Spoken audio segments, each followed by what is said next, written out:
Good morning. ಸಮಯ ಇವಾಗ 5:05 exact 5:05 ಆಗಿದೆ.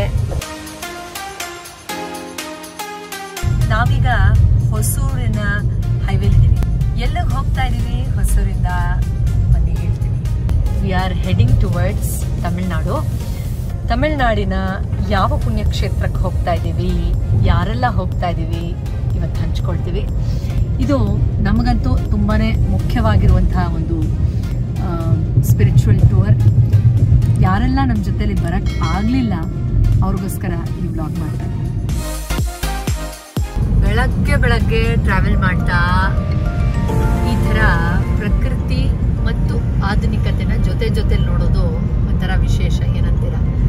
ಈ ದಾರಿಲಿ ಹೋಗ್ತಾ ನಮಗೆ ತುಂಬ ಈ ಥರದ ಸುಂದರವಾದ ಸೀನ್ರಿ ನೋಡೋಕೆ ಸಿಗುತ್ತೆ. ಆ್ಯಂಡ್ ಇನ್ನೇನು ಸೂರ್ಯ ಉದಯ ಆಗುವಂತಹ ಸಮಯ, ಉಷೆಯ ಬೆಳಕನ್ನು ಗಮನಿಸ್ತಾ ಇದ್ದೀರಾ ಅಲ್ವಾ ಆಕಾಶದಲ್ಲಿ. ಇದ್ರ ಬಗ್ಗೆ ನಮ್ಮ ಋಗ್ವೇದದಲ್ಲಿ ಸಾಕಷ್ಟು ಉಲ್ಲೇಖ ಇದೆ.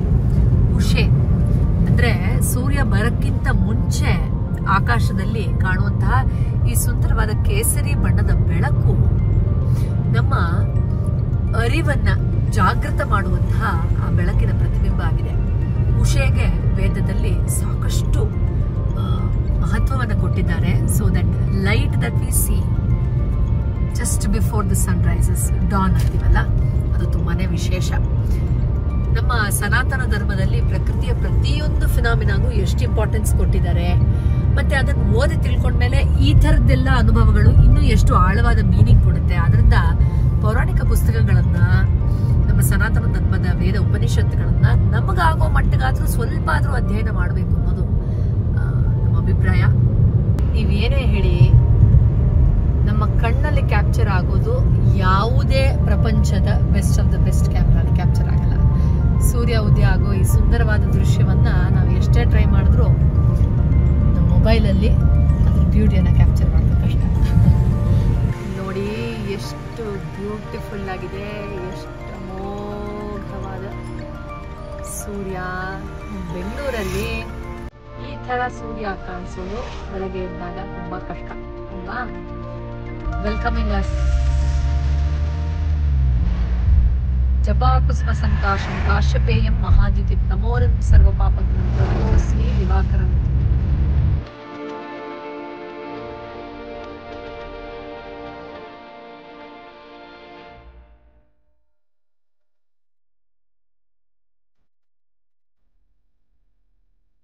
ಆಕ್ಚುಲಿ ಇನ್ನೇನು ನಾವು ಸುಮಾರು 1 ಗಂಟೆಗಳ ಕಾಲ ದೂರದಲ್ಲಿದ್ದೀವಿ ನಮ್ಮ ಡೆಸ್ಟಿನೇಷನ್ ಇಂದ. ಸೂರ್ಯ ಚಂದ್ರ ಆಗ್ಬಿಟ್ಟಿದ್ದಾನೆ ಇಲ್ಲಿ. ಯಾಕಂದ್ರೆ ಸಡನ್ ಆಗಿ ಫುಲ್ ಫಾಗ್ ಆವರಿಸ್ಬಿಟ್ಟಿದೆ ಇಲ್ಲಿ ಒಂದು ಏರಿಯಾದಲ್ಲಿ. ಮೈ ಗಾಡ್, ಇಟ್ ಇಸ್ ಮಿಸ್ಟೀರಿಯಸ್. ನೋಡಿ ಅಲ್ಲಿ ಸೂರ್ಯನ ಚಂದ್ರನ ಅಂತ ಅನಿಸ್ತಾ ಇದೆ. ಒಳ್ಳೆ ಹುಣ್ಣಿಮೆ ಬೆಳದಿಂಗಳ ತರ ಕಾಣಿಸ್ತಿದ್ದಾನೆ ಸೂರ್ಯ. ನಮ್ಗೆ ರೋಡೇ ಕಾಣಿಸ್ತಾ ಇರ್ಲಿಲ್ಲ ಸ್ವಲ್ಪ ದೂರದ ಹಿಂದೆ, ಅಷ್ಟು ಆವರಿಸಿದೆ fog. We are really enjoying this journey. ಇನ್ನೇನು ಕೇವಲ 1 ಗಂಟೆಗಿಂತ ಕಮ್ಮಿ ಸಮಯ ದೂರದಲ್ಲಿದ್ದೀವಿ ನಮ್ಮ ಡೆಸ್ಟಿನೇಷನ್ ಇಂದ.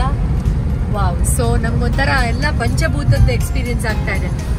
ಆಗ್ಲೇ ಸೂರ್ಯ ಉದಯ ಆಗೋದು, ಇದು ನೋಡಿದ್ರೆ fog, water element, air element. So we are enjoying everything and heading towards the destination. Finally ನಾವು ಬಂದು ತಲುಪಿರುವಂತಹ ಜಾಗದ ಮೊದಲನೇ ದೃಶ್ಯ. ಗೆಸ್ ಮಾಡ್ತೀರಾ ಯಾರಾದರೂ ಇದು ಯಾವ ಪವಿತ್ರವಾದ ಬೆಟ್ಟ ಅಂತ? ಎಸ್, ನಿಮ್ಮಲ್ಲಿ ತುಂಬ ಜನ ಆಲ್ರೆಡಿ ಗೆಸ್ ಮಾಡಿರ್ತೀರಾ. ಇದು ಅರುಣಾಚಲೇಶ್ವರನ ಪವಿತ್ರವಾದ ಬೆಟ್ಟ. ನಾವು ತಿರುವಣ್ಣಾಮಲೆಗೆ ಬಂದು ತಲುಪಿದ್ದೀವಿ. ಆಲ್ಮೋಸ್ಟ್ 8 ಗಂಟೆ ಆಗ್ತಾ ಬಂತು. ಸೊ ಈ ಮೊದಲನೆಯ ಸುಂದರವಾದ ದೃಶ್ಯ ಅರುಣಾಚಲೇಶ್ವರನ್ನು ನಾವು ನೋಡ್ತಾ ಇದ್ದೀವಿ. Very very excited and happy. ಸುಮಾರು ವರ್ಷಗಳಿಂದ ನಾವು ತಿರುವಣ್ಣಾಮಲೆಯಲ್ಲಿ ರಮಣ ಮಹರ್ಷಿಗಳ ಸನ್ನಿಧಿಯ ಬಳಿ ಆಧ್ಯಾತ್ಮಿಕ ಪ್ರವಾಸವನ್ನು ಮಾಡ್ತಾ ಇದ್ದೀವಿ. ಈ ವರ್ಷ ಕೂಡ ಹೊರಟಿದ್ದೀವಿ. ಸೊ ಇದು ಈ ಪವಿತ್ರ ಪರ್ವತದ ಮೊದಲನೆಯ ದೃಶ್ಯ. ನೋಡಿ, ಕಣ್ತುಂಬ್ಕೊಳ್ಳಿ. ಇನ್ನೇನು ಕೆಲವೇ ಕ್ಷಣಗಳಲ್ಲಿ ನಾವು ರಮಣಾಶ್ರಮದಲ್ಲಿ ಇರ್ತೀವಿ. ಅಲ್ಲಿಂದ ಕೂಡ ವಿಡಿಯೋ ಮಾಡ್ತೀವಿ. ಓಂ ನಮಃ ಶಿವಾಯ.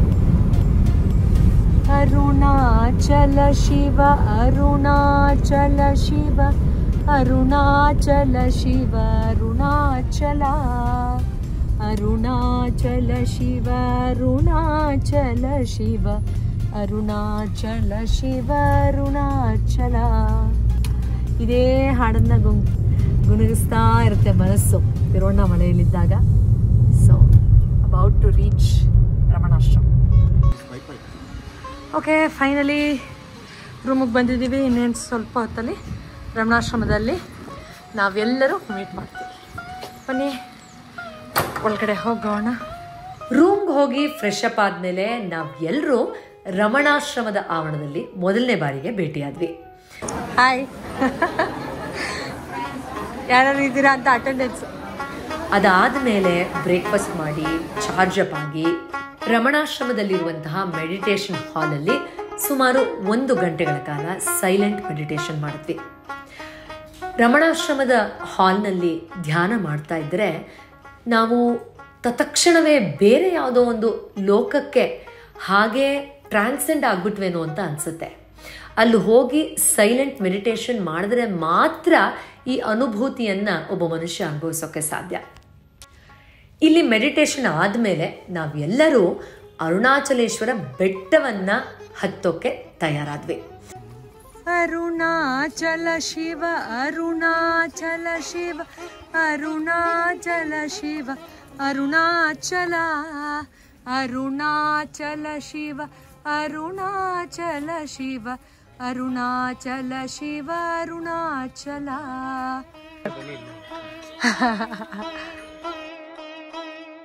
ನೋಡಿ, ನಾವಿನ್ನೇನು ಬೆಟ್ಟ ಹತ್ತಬೇಕು ಆಗ ಎಷ್ಟೊಂದು ನವಿಲಿಗಳು ನಮ್ಮನ್ನು ಸ್ವಾಗತ ಮಾಡ್ತಾ ಇದ್ವು.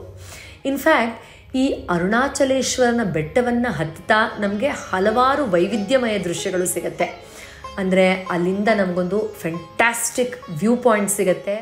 ನಮಸ್ಕಾರ ವೀಕ್ಷಕರೇ, ನಾವೀಗ ಪವಿತ್ರವಾದ ಅರುಣಾಚಲ ಬೆಟ್ಟದ ಮೇಲಿದ್ದೀವಿ. ನೀವು ಹಿಂದೆ ನೋಡ್ತಾ ಇರೋದು ಅಗ್ನಿ ತತ್ವವನ್ನು ಪ್ರತಿಬಿಂಬಿಸುವಂತಹ ಅರುಣಾಚಲೇಶ್ವರನ ದೇವಸ್ಥಾನ. ಇದು ಅರುಣಾಚಲ ಬೆಟ್ಟದ ಮೇಲೆ ನಾವು ಸುಮಾರು 1 ಗಂಟೆಗಳ ಕಾಲ ಟ್ರೆಕ್ ಮಾಡಿ ಬಂದರೆ ಸಿಗುವಂತಹ ವ್ಯೂ ಪಾಯಿಂಟ್. ಇಲ್ಲಿ one of the biggest temples in India, ಅದರ ಕಾರಿಡಾರ್ನ ನೀವು ನೋಡ್ತಾ ಇದ್ದೀರಾ. ನಮಗೆ ತುಂಬ ಖುಷಿ ಕೊಡುವಂಥ ವಿಷಯ ಏನಪ್ಪ ಅಂದರೆ, ಕಾರ್ತಿಕ ಮಾಸದ ಶುಭ ಸಂದರ್ಭದಲ್ಲಿ ನಾವು ಈ ಜಾಗಕ್ಕೆ ಬಂದಿದ್ದೀವಿ. ಕಾರ್ತಿಕ ಮಾಸದ ಹುಣ್ಣಿಮೆಯ ದಿನ ಕಾರ್ತಿಕ ದೀಪವನ್ನು ಇದೇ ಬೆಟ್ಟದ ತುಟ್ಟ ತುದಿಯಲ್ಲಿ, ಸಾಧ್ಯ ಆದರೆ ನಾವು ಕ್ಯಾಮ್ರಾನ ಆ ಕಡೆ ಫೋಕಸ್ ಮಾಡಬಹುದು, ಬೆಟ್ಟದ ತುಟ್ಟ ತುದಿಯಲ್ಲಿ ಇಲ್ಲಿ ಹತ್ತಿಸ್ತಾರೆ. ಆ ಜಾಗಕ್ಕೆ ಟ್ರೆಕ್ ಮಾಡೋಕ್ಕೆ ಸುಮಾರು 6-7 ಗಂಟೆಗಳು ಬೇಕಾಗಬಹುದು. ನಾವು ಸುಮಾರು 1/4 ಹೈಟಲ್ಲಿರುವಂತಹ 2 ಪ್ರಮುಖವಾದ ಗುಹೆಗಳನ್ನು ವಿಸಿಟ್ ಮಾಡೋಕ್ಕೆ ಬಂದಿದ್ದೀವಿ. ಇಲ್ಲಿ ಕೋತಿಗಳ ಹಾವಳಿ ತುಂಬ ಜಾಸ್ತಿ ಇದೆ. ನಮ್ಮ ಫ್ರೆಂಡ್ಸ್ ಎಲ್ಲ ಹೆದರ್ಕೊಂಡು ಪಾಪ ಆ ಕಡೆ ನಿಂತಿದ್ದಾರೆ.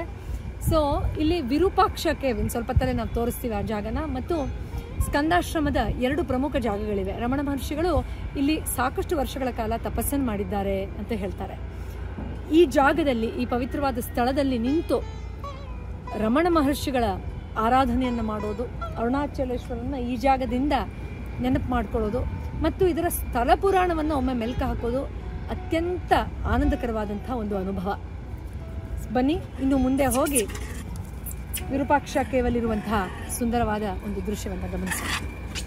ಇನ್ಫ್ಯಾಕ್ಟ್ ಸಾಕಷ್ಟು ದೇಶಗಳಲ್ಲಿ, ಬೇರೆ ಬೇರೆ ಜಾಗಗಳಲ್ಲಿ, ಗುಹೆಗಳಲ್ಲಿ ಧ್ಯಾನ ಮಾಡಿರೋ ಸ್ವಲ್ಪ ಅನುಭವ ನನಗೆ ಖಂಡಿತ ಇದೆ.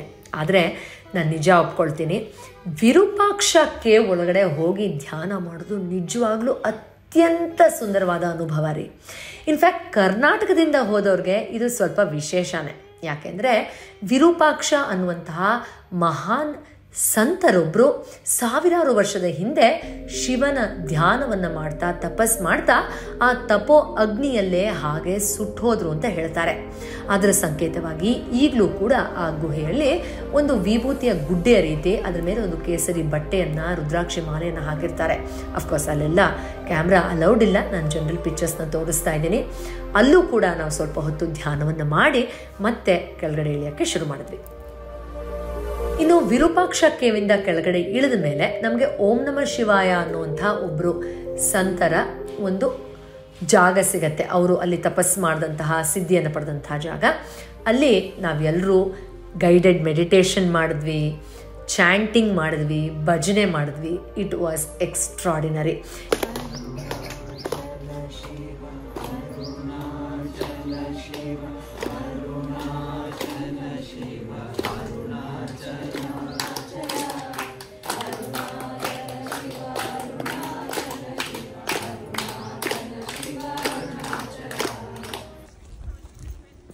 ನೋಡಿ, ನಾವು ನಮ್ಮ ದೇಶದಲ್ಲಿರೋ ಪವಿತ್ರ ಬೆಟ್ಟಗಳ ಮೇಲೆ ಬಂದು ಆರಾಮಾಗಿ ಪ್ಲಾಸ್ಟಿಕ್ ಕವರ್ನ ಬಿಸಾಕಿ ಹೋಗ್ತೀವಿ. ಬೇರೆ ದೇಶದಿಂದ ಬಂದು ನಮ್ಮ ದೇಶದಲ್ಲಿರೋ ಪವಿತ್ರ ಜಾಗಗಳ ಪ್ರಾಮುಖ್ಯತೆ ಅರ್ಥ ಮಾಡಿಕೊಂಡು ಚೀಲ ತುಂಬ ಪ್ಲಾಸ್ಟಿಕ್ ಕವರ್ನ ಕಲೆಕ್ಟ್ ಮಾಡ್ತಿದ್ದಾರೆ.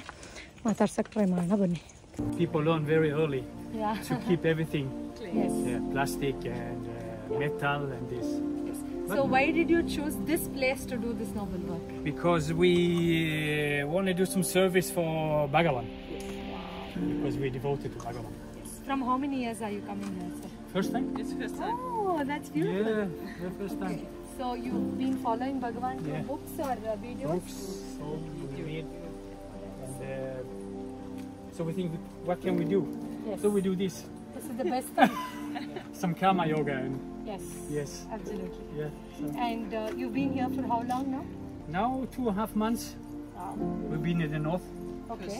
We did a yatra in Kedarnath. We walk in Gangotri. Okay. And then we fly down to south. Okay. So we've been in Rishikesh. Okay.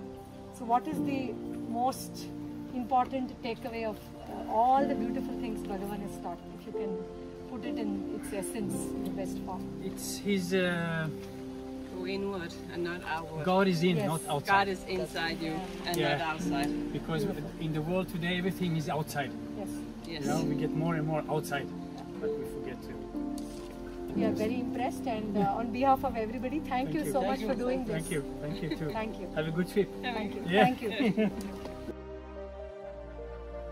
In fact ಅಂತರ್ಕಣ್ಣಿನಿಂದ ಈ ಥರದ ಆಧ್ಯಾತ್ಮಿಕ ಜಾಗಗಳನ್ನು ನೋಡಿದಾಗ ಹೇಗೆ ನಮಗೆ ಅನುಭವಕ್ಕೆ ಬರುತ್ತೆ ಅನ್ನೋದನ್ನು ನಾವೆಲ್ಲರೂ ಪರಸ್ಪರ ಹಂಚಿಕೊಂಡು ಆನಂದಿಸಿದ್ವಿ.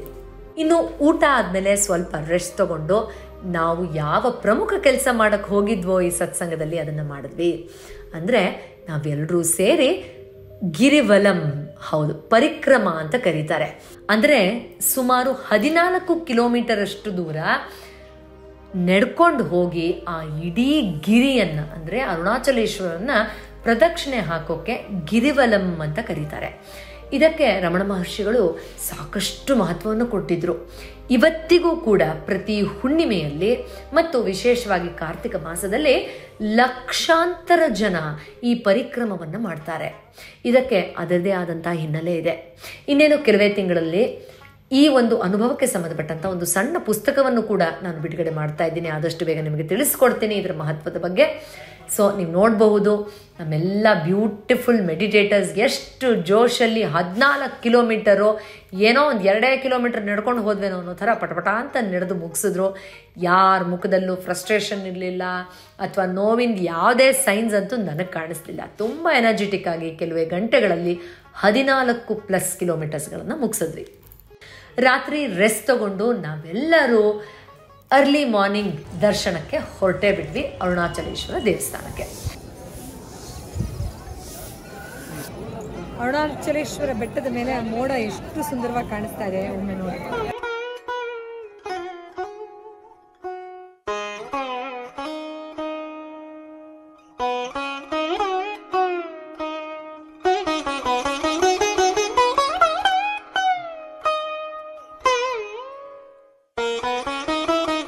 ನೋಡಿ, ಒಳ್ಳೆ ನಮ್ಮ ಏರಿಯಾಗಳಲ್ಲಿ ಬೆಕ್ಕು ನಾಯಿ ಓಡಾಡೋ ಥರ ತಿರುವಣ್ಣಾಮಲೆಯಲ್ಲಿ ಪೀಕಾಕ್ ರೋಡಲ್ಲಿ ಆರಾಮಾಗಿ ಓಡಾಡ್ತಾ ಇದೆ. ಇದೊಂದು ಬ್ಯೂಟಿಫುಲ್ ಥಿಂಗು ತಿರುವಣ್ಣಾಮಲೆ ಸ್ಟ್ರೀಟ್ಸಲ್ಲಿ ಎಕ್ಸ್ಪೀರಿಯೆನ್ಸ್ ಮಾಡೋಕ್ಕೆ. ನೋಡಿ, ರೋಡ್ ಕ್ರಾಸ್ ಮಾಡಿಕೊಂಡು ಎಷ್ಟು ಮುದ್ದಾಗಿ ಹೋಗ್ತಾ ಇದೆ.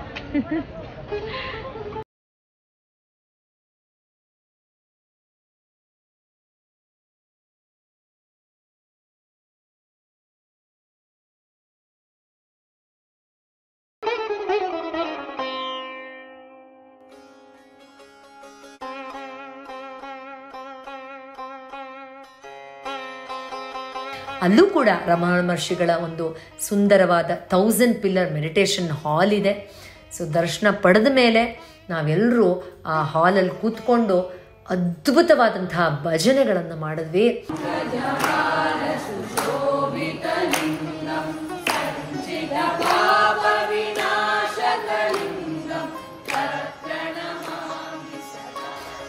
ನಾವಂತೂ ಪುಣ್ಯ ಮಾಡಿದ್ವಿ. ಬಿಕಾಸ್ ಗ್ರೂಪಲ್ಲಿ ತುಂಬ ಚೆನ್ನಾಗಿ ಹಾಡು ಹೇಳೋರು, ಭಜನೆ ಮಾಡೋರು ಎಷ್ಟೊಂದು ಜನ ಹೆಣ್ಮಕ್ಳಿದ್ರು. ಸೊ ವಿ ಎಂಜಾಯ್ಡ್ ಇಟ್ ಥರಲಿ. ಇನ್ಫ್ಯಾಕ್ಟ್ ಈ ಥರದ ಜಾಗಗಳಲ್ಲಿ ಈ ಅನುಭವ ಸಾಮೂಹಿಕವಾಗಿ ಪಡೆಯೋದಕ್ಕೆ ನಾವು ನಿಜವಾಗ್ಲೂ ಯಾವುದೇ ರೀತಿ ವರ್ಣಿಸೋಕ್ಕೆ ಸಾಧ್ಯನೇ ಇಲ್ಲ. ನೀವು ನೋಡ್ತಾ ಇರ್ಬೋದು ದರ್ಶನ ಪಡೆದ ಮೇಲೆ ಹೇಗೆ ಆ ಬೆಟ್ಟದಲ್ಲಿ ಶಿವನ ಮೇಲೆ ಚಂದ್ರ ಇರೋ ಥರದೊಂದು ಅನುಭವ ಇರಬಹುದು, ಅಥವಾ ನಮ್ಮನ್ನು ನಾವೇ ಮರೆತು ಹೋಗಿ ಆ ಒಂದು ಆನಂದದಲ್ಲಿ ಭಜನೆಯಲ್ಲಿ ಪಾರ್ಟಿಸಿಪೇಟ್ ಮಾಡಿದ್ದಿರಬಹುದು. ನಾವೆಲ್ಲರೂ ಒಂದೇ ಸೋಲ್ ಫ್ಯಾಮಿಲಿ ಅನ್ನೋ ಥರ ಜೊತೆಲಿದ್ದು ಹಾಸ್ಯ ಮಾಡ್ತಾ ಆಧ್ಯಾತ್ಮಿಕ ವಿಚಾರಗಳನ್ನು ಹಂಚ್ಕೊಳ್ತಾ ಇದ್ದಿದ್ದಿರಬಹುದು. ಇನ್ಫ್ಯಾಕ್ಟ್ ಕೊನೆಯದಾಗಿ ನಾನು 2 ವಿಷಯ ಹೇಳಲೇಬೇಕು. ಒಂದು ದೊಡ್ಡ ಗ್ರೂಪ್ ಅಂದಮೇಲೆ, ಒಂದು ಆಧ್ಯಾತ್ಮಿಕ ಪ್ರವಾಸ ಅಂದಮೇಲೆ ಕೆಲವ್ರು ಲೇಟಾಗುತ್ತೆ, ಅಥವಾ ನಾವೇ ಏನೋ ಒಂದು ತಪ್ಪು ಮಾಡಿರ್ತೀವಿ, ಅಥವಾ ಕೆಲವು ಸತಿ ದರ್ಶನ ಲೇಟಾಗುತ್ತೆ. ಒಬ್ರೊಬ್ರು ಒಂದೊಂದು ಪೇಸಲ್ಲಿ ಒಂದೊಂದು ಕೆಲಸ ಮಾಡ್ತಾರೆ. ಬಟ್ ಎಷ್ಟು ಬ್ಯೂಟಿಫುಲ್ ಗ್ರೂಪ್ ಅಂದರೆ ನಾವು ಜೊತೆಲಿ ಹೋದವರು ಎಲ್ಲೂ ಯಾರೂ ಸ್ವಲ್ಪ ಕೂಡ ನ್ಯಾಗಿಂಗ್ ಮಾಡದೆ, ಕಂಪ್ಲೇಂಟ್ ಮಾಡದೆ ಥರೋಲಿ ಎಂಜಾಯ್ ಮಾಡಿದ್ರು. So I must say I was very lucky that these people were a part of this spiritual tour. Well, ಪ್ರತಿ ವರ್ಷ ಕಾರ್ತಿಕ ಮಾಸದಲ್ಲಿ ಈ ಒಂದು ಸತ್ಸಂಗವನ್ನು ಅಥವಾ ಆಧ್ಯಾತ್ಮಿಕ ಪ್ರವಾಸವನ್ನು ಮಾಡೋ ಉದ್ದೇಶ ಇಷ್ಟೇ. ನಾನು ಅಥವಾ ನನ್ನ ಫ್ಯಾಮಿಲಿ ಅವರೆಲ್ಲರೂ ಸೇರಿ ನಾವೆಲ್ಲರೂ ಇನ್ನರ್ ಸೈಲೆನ್ಸಿನ ಸಿಗ್ನಿಫಿಕೆನ್ಸ್ನ ಅರ್ಥ ಮಾಡ್ಕೊಳ್ಬೇಕು. ನಮ್ಮ ಔಟರ್ ಡೈಮೆನ್ಷನಲ್ ಗ್ರೋತ್ ಅಷ್ಟೇ ನಮ್ಮ ಬೆಳವಣಿಗೆ ಅಲ್ಲ. ಇನ್ಫ್ಯಾಕ್ಟ್ ಅದು ದೇಹಕ್ಕೆ ಮಾತ್ರ ಸೀಮಿತವಾದದ್ದು. ನಮ್ಮ inner dimensional growth extremely significant ಮತ್ತು ಇಂಪಾರ್ಟೆಂಟ್. ಅದ್ರ ಮೇಲೆ ನಾವು ಫೋಕಸ್ ಖಚಿತವಾಗಿ ಮಾಡಲೇಬೇಕು. ಅದರಿಂದನೇ ನಿಜವಾದ ಆರೋಗ್ಯವನ್ನು ಸಂಪಾದನೆ ಮಾಡ್ಕೊಳ್ಳೋಕ್ಕೆ ಸಾಧ್ಯ ಅನ್ನೋ ರಹಸ್ಯವನ್ನು ಎಲ್ಲರೂ ಅರ್ಥಕೊಳ್ಬೇಕು. ರಮಣ ಮಹರ್ಷಿಗಳಂತಹ ಎಷ್ಟೋ ಜ್ಞಾನೋದಯ ಪಡೆದಂತಹ ಸಾಧು ಸಂತರು ನಮ್ಮ ದೇಶದ ಮೂಲೆ ಮೂಲೆಯಲ್ಲೂ ಈ ಒಂದು ಮೆಸೇಜನ್ನು ಸಾರ್ತಾ ಇದ್ದಾರೆ. ಅದರಲ್ಲೂ ಸಾವಿರಾರು ವರ್ಷದ ಒಂದು ಪೌರಾಣಿಕ ಹಿನ್ನೆಲೆ ಇರುವಂತಹ ತಿರುವಣ್ಣಾಮಲೆಯಂತಹ ಜಾಗ ಅತ್ಯಂತ ಸುಂದರವಾಗಿ ಮತ್ತು ಸೂಕ್ತವಾಗಿರುತ್ತೆ ಈ ಥರದ ವಿಚಾರಗಳನ್ನು ಹಂಚ್ಕೊಳ್ಳೋಕ್ಕೆ. ಇಲ್ಲಿ ನಮ್ಮ ಕೆಲಸ ಕಮ್ಮಿ ಇರುತ್ತೆ. ನಾವು ಅಲ್ಲಿ ಹೋಗಿ ಆ ಜಾಗಕ್ಕೆ ಈ ಎಲ್ಲ ಮೆಡಿಟೇಟರ್ಸ್ನ ತಲುಪಿಸಿದ್ರೆ ಸಾಕು, ಅವರೇ ಆ ಅನುಭವವನ್ನು ಪಡೆಯೋಕ್ಕೂ ಕೂಡ ಸಾಧ್ಯ ಆಗುತ್ತೆ ತುಂಬ ಈಸಿಯಾಗಿ. ಸೊ ಈ ಸಣ್ಣ ಪ್ರಯತ್ನ ನಾವೇನು ಮಾಡಿದ್ವಿ, ಅದರಲ್ಲಿ ಅವರೆಲ್ಲರೂ ತುಂಬ ಖುಷಿಪಟ್ಟು ತಮ್ಮ ಅಭಿಪ್ರಾಯವನ್ನು ಹಂಚ್ಕೊಂಡಿದ್ದಾರೆ. ನೀವು ಕೂಡ ಈ ವಿಡಿಯೋ ನೋಡಿ ಅದೇ ಥರದ ಒಂದು ಅನುಭವವನ್ನು ಪಡ್ಕೊಂಡಿದ್ದೀರಾ ಅಂತ ಕೂಡ ಅಂದ್ಕೊಂಡಿದ್ದೀವಿ. ಮತ್ತೆ ಸಿಗ್ತೀನಿ ಇನ್ನೊಂದು ವಿಶೇಷವಾದ ಸಂಚಿಕೆ ಜೊತೆ, ಔಷಧರಹಿತ ಚಿಕಿತ್ಸೆಯ ಸಲಹೆಯ ಜೊತೆ. ರಮಣ ಮಹರ್ಷಿಗಳು ಹೇಳಿರುವಂಥ ತತ್ವಗಳನ್ನು ನಾವೆಲ್ಲರೂ ಸಣ್ಣ ಪ್ರಮಾಣದಲ್ಲಾದರೂ ಅಳವಡಿಸ್ಕೊಳ್ಳೋ ಪ್ರಯತ್ನವನ್ನು ಮಾಡೋಣ. ಹೂ ಅ ಮೈ, ನಾವು ಯಾರು ಅನ್ನೋ ಪ್ರಶ್ನೆಗೆ ಉತ್ತರ ಹುಡುಕ್ತಾ ಆಧ್ಯಾತ್ಮಿಕವಾಗಿ ಬೆಳೆಯುವ ಪ್ರಯತ್ನವನ್ನು ಮಾಡೋಣ. ನಮಸ್ಕಾರ.